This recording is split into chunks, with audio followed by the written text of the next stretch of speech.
আসসালামু আলাইকুম সবাইকে। আশা করি সবাই ভালো আছেন। সবাইকে রমজানুল মোবারক। রমজান এই মাসটা হচ্ছে মূলত ইবাদত বন্দিগির মাস। এই মাসে আমরা মূলত ইবাদত বন্দিগি ম্যাক্সিমাম করব এবং এটার সাথে সাথে এটা পাশাপাশি অবশ্যই আমরা আমাদের ফিটনেসটাও কিন্তু বজায় রাখবো, কারণ ফিটনেসটা কিন্তু খুবই ইম্পর্টেন্ট। কারণ ফিটনেস হচ্ছে এমন একটা জিনিস যেটা আপনি কিন্তু অর্জন করতে হবে, এবং আমি বলবো এটা হচ্ছে আমাদের ডেইলি আমরা যে আমরা কাজগুলি করি, আমরা অফিসে যাই, আমরা আমরা ফ্যামিলি টেক কেয়ার করি, আমরা ইউনিভার্সিটিতে যাই, যে কাজ আমরা করি না কেন, তো ফিটনেসটা কিন্তু আমাদের একটা পার্ট অফ ডেইলি ওয়ার্ক। তো এটাকে কিন্তু ছাড়া যাবে না। তো আমরা যেটা দেখি যে আমাদের লং এক্সপিরিয়েন্স আমরা যেটা দেখি সেটা হচ্ছে যে রমজানের এই মাসে যারা জিমে আসেন না, তো জিমে আসলে কি হয়, একটা গোল ক্রিয়েট হয়।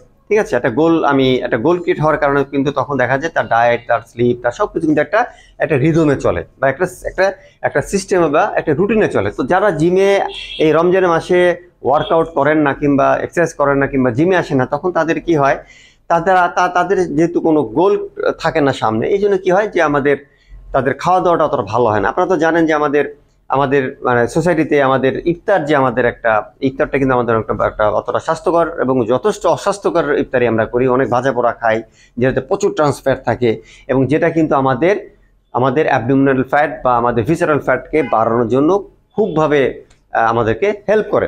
তো যারা জিমে আসে না, তখন কি হয়, এক মাস পরে যখন যারা জিমে আসেন, তাদের আমরা দেখি যে তাদের শরীরে মাসেল মাস কমে গিয়েছে এবং একটা ফ্যাট মাস মানে একটা বড় মেদভুঁড়ি নিয়ে তারা জিমে এসেছেন।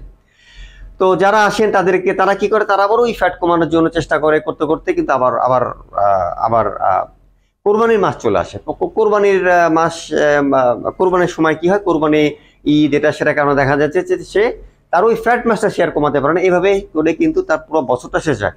আর যারা আসতে পারেন না এই এই রমজান মাসে, যাদের শরীরে যারা একটু ওয়েট গেইন করে ফেলেছেন, তারা অনেকে আসেন না। তো তারা আসেন না, আমরা দেখি তারা আর আসতেই পারেন না।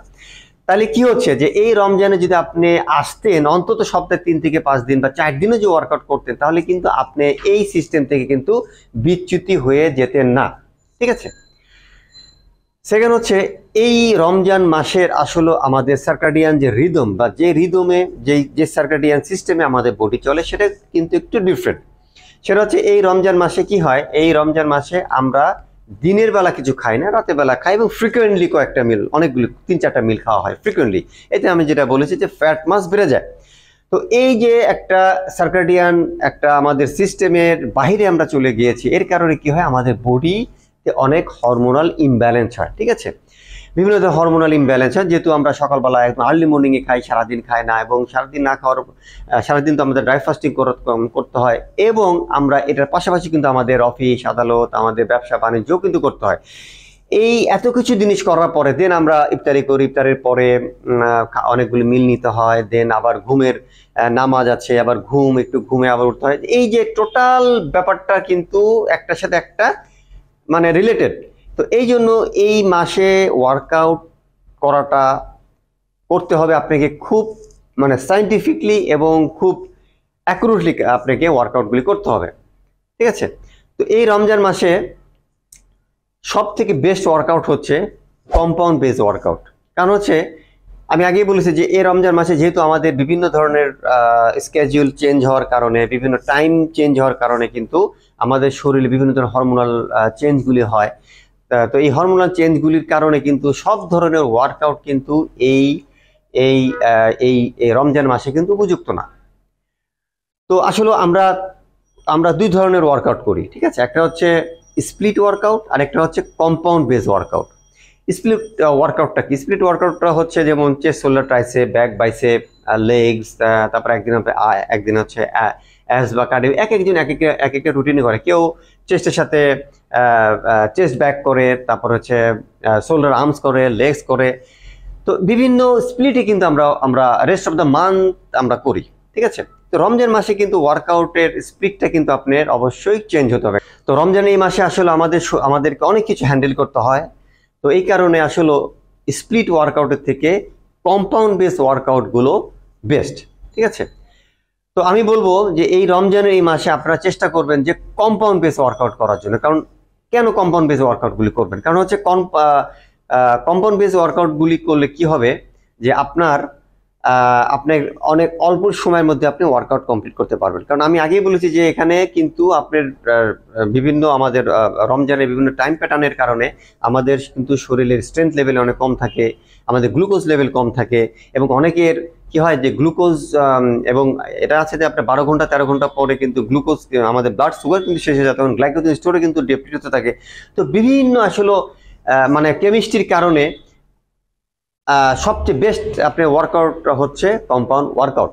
স্প্লিট ওয়ার্কআউটের অসুবিধাটা কি? স্প্লিট ওয়ার্কআউট অসুবিধা হচ্ছে, সে ধরেন আপনি আজকে আপনি হয়তো চেস্ট এবং ট্রাইসেপ করবেন, তো চেস্টের দেখা যাচ্ছে আপনার ফ্লাই করছেন, তারপর কেবল ফ্লাই করছেন, পেক ডেক ফ্লাই করছেন, ডাম্বেল ফ্লাই করছেন, আবার ডিক্লাইন করছেন, তাতে কি হচ্ছে আপনার অনেক বেশি সেট করতে হচ্ছে, আবার আপনি ট্রাইসেপও করছেন। তো এই দুইটা ওয়ার্কআউট যখন আপনি শেষ করবেন তখন দেখা যাবে একটা মানে অনেক বড় একটা সেশন হয়ে গেছে, ঠিক আছে? তো আমরা চেষ্টা করব এই রমজান মাসে আমরা খুব অল্প টাইমের মধ্যে ওয়ার্কআউটটা কমপ্লিট করার জন্য। সেটা হতে পারে 3 থেকে 5 দিন আমরা ওয়ার্কআউট করব, 40 থেকে 60 মিনিটের ম্যাক্সিমাম একটা ওয়ার্কআউট সেশন হবে, এবং এটা যে কম্পাউন্ড বেস ওয়ার্কআউট হয় তাহলে আপনি খুব অল্প সময়ের মধ্যে কিন্তু আপনি একটা বেস্ট রেজাল্ট পাবেন। কারণ হচ্ছে কম্পাউন্ড ওয়ার্কআউটগুলি হচ্ছে যে ওয়ার্কআউটগুলো মাল্টিপল মাসেলে কিন্তু হিট করে। Say for example barbell back squat, আপনি যখন বারবেল ব্যাক স্কোয়াট করবেন তখন কিন্তু আপনার গ্লুট মাসেল, আপনার হ্যামস্ট্রিং মাসেল, আপনার কাফ মাসেল এবং আপনার কোয়াড মাসেল কিন্তু আপনার অলরেডি কিন্তু আপনার কাজ হয়ে গিয়েছে কিন্তু already. This call compound exercise. এবং কম্পাউন্ড এক্সারসাইজ হচ্ছে সর্বকালের সেরা এক্সারসাইজ, এটাকে অনেকে ওল্ড স্কুল এক্সারসাইজও বলা হয়, এবং এইটা পৃথিবী যতদিন থাকবে এই ধরনের ওয়ার্কআউটগুলো থাকবেই। কারণ এটা হচ্ছে একদম আমি বলবো একটা কোর ওয়ার্কআউট, একদম মানে ফাউন্ডেশন ওয়ার্কআউট। এই ওয়ার্কআউটে যদি আপনি হাফিজ হতে না পারেন, যদি আপনি এ টু জেড আপনি যদি না জানতে পারেন, আমি বলবো যে আপনার অনেক কিছুই আপনার ল্যাকিং রয়েছে, ঠিক আছে? তো আমরা চেষ্টা করব এই রমজান মাসে স্প্লিট ওয়ার্কআউট না, কম্পাউন্ড বেস ওয়ার্কআউট করার জন্য। কোন কম্পাউন্ড বেস ওয়ার্কআউট করলে আপনি এই রমজান মাসে সব থেকে বেশি হেলথ বেনিফিট পাবেন, এবং আপনার এই যে খাওয়া দাওয়ার প্যাটার্ন বা ডিফারেন্ট প্যাটার্নের কারণে যে শরীরে যে অসুস্থ হওয়াটা বা রিকভারির যে ব্যাপারটা, এটা আপনাকে অ্যাডজাস্ট করবে হচ্ছে এই 10টা কম্পাউন্ড ওয়ার্কআউট। তো ফার্স্ট কম্পাউন্ড ওয়ার্কআউটটা হচ্ছে এটা কম্পাউন্ড ওয়ার্কআউট কিন্তু আমরা ফুল বডি কম্পাউন্ড ওয়ার্কআউট করবো, মানে আপার বডি অ্যান্ড লোয়ার বডি। তো লোয়ার বডি সবথেকে বেস্ট কম্পাউন্ড ওয়ার্কআউট হচ্ছে বারবেল ব্যাক স্কোয়াট। কারণ আপনি যখন বারবেল ব্যাক স্কোয়াট করবেন, আমি আগেই বলেছি যে এটা একই সাথে কিন্তু আপনার কোয়াড মাসেল, আপনার হ্যামস্ট্রিং মাসেল, কাফ মাসেল এবং ইভেন কি আপনার গ্লুট মাসেল কিন্তু হিট হবে। সো আপনি কিন্তু মাল্টিপল ওয়ার্কআউট বা মাল্টিপল সেটস ওয়ার্কআউট কিন্তু করতে হবে না, আপনার টাইম কিন্তু কমে যাবে, ঠিক আছে?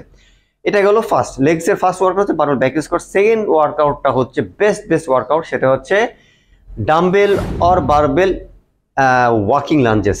অসাম এক্সারসাইজ, কারণ এই এক্সারসাইজটা করলে একই সাথে কিন্তু আপনার গ্লুট মাসেল, আপনার হ্যামস্ট্রিং মাসেল, আপনার কাফ মাসেল কিন্তু হিট হবে। Awesome exercise. তো এটা গেল লেগের দুটো এক্সারসাইজ। এরপর আপনি যে চেস্ট মাসেলের কথা বলেন, চেস্টের best exercise, all time best exercise হচ্ছে আপনি barbell bench chest press. Barbell flat bench chest press হতে পারে, barbell incline bench chest press হতে পারে, এটা ডাম্বেল তো করতে পারেন, বারবেল তো করতে পারেন, ঠিক আছে? তো বারবেল এবং ডাম্বেল ফ্ল্যাট আর ইনক্লাইন প্রেস যখন করবেন তখন কি হবে, আপনার কিন্তু আপনার পেক্টোরাল, আপনার আপার চেস্ট, আপনার লোয়ার চেস্ট, আপনার কিছুটা ট্রাইসেপে কিন্তু হিট করবে, মানে দ্যাটস দেয়ার কম্পাউন্ড ওয়ার্কআউট। তো চেস্টের হচ্ছে এই একটা ওয়ার্কআউট। আরেকটা ওয়ার্কআউট হচ্ছে প্যারালাল ডিপস একটা অসাম কম্পাউন্ড বেস ওয়ার্কআউট, ঠিক আছে? তো এটা টোটালি নিজের শক্তি দিয়ে করতে হয়, বিধায় এটা খুব ভালো এক্সারসাইজ। তবে অবশ্যই খেয়াল রাখতে হবে এটার ফর্ম এবং টেকনিক কিন্তু খুব ইম্পর্টেন্ট, নাহলে ইনজুরি হতে পারে। তাহলে এই গেল চেস্টের ওয়ার্কআউটগুলো। এরপর আমি ব্যাক মাসেলের ওয়ার্কআউট কোনটা করবো। ব্যাক মাসেলের জন্য অল টাইম বেস্ট ওয়ার্কআউট হচ্ছে barbell bent over row. Barbell bent over row হচ্ছে সব থেকে বেস্ট এক্সারসাইজ। এটার সাথে সেকেন্ড ওয়ার্কআউট হচ্ছে চিন আপ। এই দুটো ওয়ার্কআউট আপনি এই রমজান মাসে করবেন, এক দিন এক একটা করবেন। আজকে যদি বারবেল বেন্ট ওভার রো করেন, কাল আগামী দিন চেস্ট চিন আপ করবেন বা পুল আপ করবেন, ঠিক আছে? তো এটা গেল আপনার ব্যাক মাসেল ওয়ার্কআউট। এর দেন শোল্ডার ওয়ার্কআউট আপনারা অবশ্যই যেটা করবেন সেটা হচ্ছে বারবেল কিংবা ডাম্বেল ওভারহেড প্রেস, ঠিক আছে? এটা আপনি দাঁড়িয়ে করতে পারেন, যদি ডাম্বেল দিয়ে করেন তাহলে বসে করবেন, আর যদি বারবেল দিয়ে করেন তাহলে দাঁড়িয়ে করতে পারেন। এক দিন অল্টারনেটিভ ডেতে আপনি এটা করবেন। এরপরে ওয়ার্কআউটটা হচ্ছে আর্মসের এক্সারসাইজ, মানে বাইসেপ এবং ট্রাইসেপ। বাইসেপ এবং ট্রাইসেপের জন্য অল টাইম বেস্ট হচ্ছে barbell or dumbbell curl.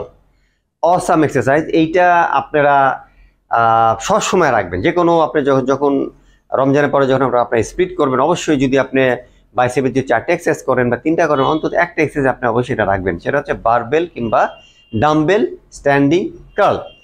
Last ওয়ার্কআউটটা আর্মসের ট্রাইসেপের ওয়ার্কআউটটা আমরা করব হচ্ছে কেবল ট্রাইসেপ পুশ ডাউন। এটা অসাম এক্সারসাইজ, কেবল বেস ওয়ার্কআউট, অনেক বেশি আপনি হিট করতে পারবেন। ঠিক আছে, অবশ্যই আমরা যখন কেবল ট্রাইসেপ পুশ ডাউন করবো তখন আমরা বার দিয়ে করবো, আমরা কিন্তু কেবল দিয়ে, আমরা কিন্তু রোপ দিয়ে করবো না। বারটা হচ্ছে বেস্ট, মাঝে মাঝে রোপ দিয়ে করতে পারেন, বাট বারটা হচ্ছে বেস্ট। তো এটা হচ্ছে আপনার ট্রাইসেপের ওয়ার্কআউট। ট্রাইসেপের আরেকটা আপনি অ্যাড করতে পারেন, এটাও কম্পাউন্ড, সেটা হচ্ছে ক্লোজ গ্রিপ ট্রাইসেপ প্রেস, এটা আপনারা করতে পারেন। এটাও অনেক ভালো এক্সারসাইজ। আচ্ছা, লাস্ট ফিনিশার হিসেবে আপনারা যেটা করবেন, মানে একদিন পর পর, সেটা হচ্ছে সর্বকালের সেরা ওয়ার্কআউট, সেটা হচ্ছে ডেডলিফট। এই ডেডলিফট হচ্ছে এমন একটা ফিনিশার ওয়ার্কআউট যেটা আপনি ওয়ার্কআউটটা শেষে করতে পারেন। শেষে করাই ভালো, কারণ এটা খুব এটা খুব এনার্জি ড্রেইন করে। দ্যাটস আমরা এটা সবসময় একটু শেষে করতে বলি, কারণ হচ্ছে যদি আপনি ফার্স্টে মারেন তাহলে আপনি অনেক এনার্জি ড্রেইন হবে, আপনি ফুল ওয়ার্কআউট করতে পারবেন না। মিডিলে আপনি মিডিলে অবশ্য করতে পারেন, তবে আমি সাজেস্ট করবো যে একদম শেষে মারার জন্য, যখন আপনার ওয়ার্কআউট শেষ হয়ে গেছে, অ্যাজ এ ফিনিশার এটা আপনারা করতে পারেন।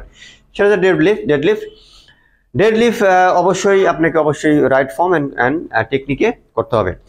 তো এই গেল আমার টোটাল 10টা ওয়ার্কআউট। তো এই 10টা ওয়ার্কআউট কিন্তু আপনি একদিনে কিন্তু করবেন না, মানে একদিন 4 থেকে 5টা ওয়ার্কআউট করবেন। ঠিক আছে, আজকে যদি 4টা করেন তাহলে নেক্সট ডে আপনি যেই 4টা আজকে বা 5টা আজকে করেন সেটা আগামী দিন করবেন। এইভাবে আপনি সপ্তাহে 4 থেকে 5 দিন ওয়ার্কআউট করবেন, 2 দিন রেস্ট নেবেন। কারণ একটা কথা মনে রাখবেন যে এমনি কিন্তু ফাস্টিং এর কারণে আমাদের শরীরে অনেক কিছুর মানে ঘাটতি হয়, আমাদের এনার্জির লেভেল অনেক কম থাকে, আমাদের সুগার লেভেল কম থাকে, এবং ফ্রিকুয়েন্ট মিল আমরা খাই।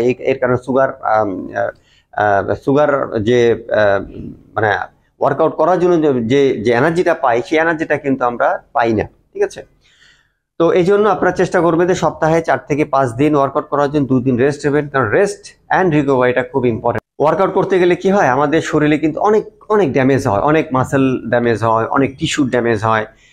যেমন একটা যুদ্ধ বিধ্বস্ত একটা দেশের মতো অবস্থা হয় আমাদের দেশে। তো এটাকে কিন্তু আপনাকে রিপেয়ার করতে হয়, কিন্তু শরীরকে কিন্তু খুব কঠিন একটা পথের মধ্যে যেতে হয়। ঠিক আছে, যেমন যুদ্ধ বিধ্বস্ত একটা দেশকে যেমন পুনর্গঠন করতে যে মানে শ্রমটা দিতে হয়, যে কষ্ট করতে হয়, শরীরেও কিন্তু সেই কষ্টটা কিন্তু পেতে হয়। এই জন্য আপনি অবশ্যই রেস্ট অ্যান্ড রিকভারি, মানে আপনি ঘুম, আপনার ডায়েট, বিশেষ করে প্রোটিন ইনটেক অবশ্যই ভালো থাকবে, গুড কার্বস খাবেন, গুড সোর্স অফ প্রোটিন খাবেন, গুড হেলদি ফ্যাট খাবেন। এগুলি যদি আপনি ঠিক মতো করতে পারেন তাহলে আপনার রিকভারিটা কিন্তু খুবই ভালো হবে। কারণ হচ্ছে যে আমি আগে বলেছি যে স্প্লিট ওয়ার্কআউট করলে কিন্তু আপনার রিকভারি করতে কিন্তু শরীর অনেক কষ্ট, কারণ এখানে অনেক ওয়ার্কআউট করতে হয়, অনেক বেশি স্পেশালাইজ ওয়ার্কআউটগুলি করতে হয়, এবং টার্গেট মাসেল ধরে ওয়ার্কআউটগুলো করতে হয়। ফলে এতে কি হয়, আমার টাইমও বেশি লাগে এবং শরীরে কিন্তু অনেক ডিস্ট্রাকশনটাও বেশি হয়। রেদার আপনি যখন কম্পাউন্ড ওয়ার্কআউটটা করবেন তখন কি হবে, আপনার এই যে আপনার খুব অল্প টাইমের মধ্যে কিন্তু একটা স্মার্ট ওয়ার্কআউট হবে, বাট খুব ইফেক্টিভ ওয়ার্কআউট আপনি করতে পারবেন। তো এই ছিল আজকে ভিডিও। যদি ভিডিওটা আপনাদের ভালো লাগে অবশ্যই আপনারা লাইক, শেয়ার এবং কমেন্টস করবেন, এবং আপনারা জানাবেন যে এই কম্পাউন্ড ওয়ার্কআউট, এই 10টা ওয়ার্কআউট করে আপনাদের কেমন লাগলো। সবাই ভালো থাকবেন। আসসালামু আলাইকুম।